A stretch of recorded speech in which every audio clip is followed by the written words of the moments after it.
θα επισκεφτούμε το νησί της Θηρασιάς.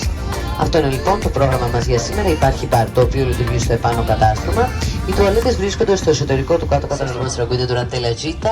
Il capitano, l'equipaggio ed io vi diamo il benvenuto e siamo a vostra disposizione per qualsiasi domanda o aiuto di cui avete bisogno.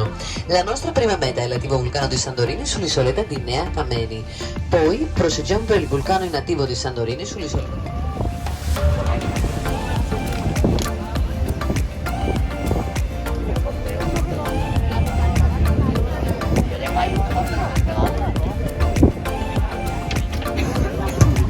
Κυρίες και κύριοι, αν επιθυμείτε να κολυμπήσετε, παρακαλώ προετοιμαστείτε και προσέλθετε σιγά σιγά στο κάτω κατάστρωμα. Ο κόρπος των θερμών πηγών βρίσκεται αριστερά και πίσω το μικρό εκκλησάκι του Αγίου Νικολάου που βρίσκεται αυτή τη στιγμή απέναντί μας. Μόλις ακούσετε την κόρτα, θα πρέπει να επιστρέψετε πίσω στο σκάφος.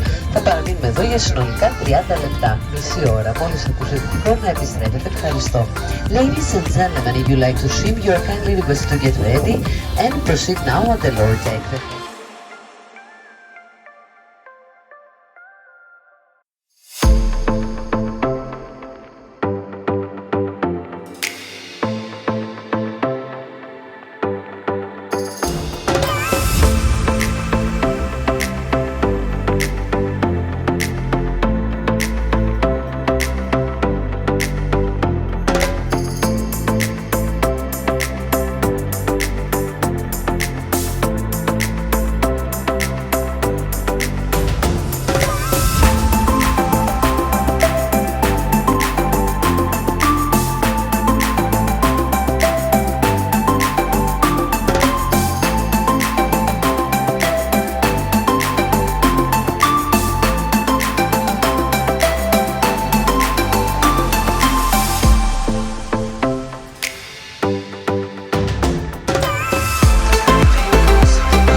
Πίσω μας λοιπόν την νησίδα της Νέας Καμένης και κατευθυνόμαστε προς εκείνη της Παλαιάς Καμένης με τις θερμές πηγές.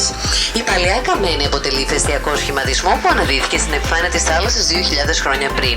Ο κόλπος των θερμών πηγών βρίσκεται αριστερά και πίσω το μικρό εκκλησάκι του Αγίου Νικολάου που θα δούμε σε λίγα λεπτά απέναντί μας. Για το λόγο αυτό και για να σας βοηθήσουμε να κατεβείτε στη θάλασσα, θα τοποθετηθούν δύο σκάλες στο πίσω μέρος του κάτω καταστρώματος. Να απαγορεύονται βουτιές από οποιοδήποτε άλλο μέρος του σκάφους για την ασφάλειά σας.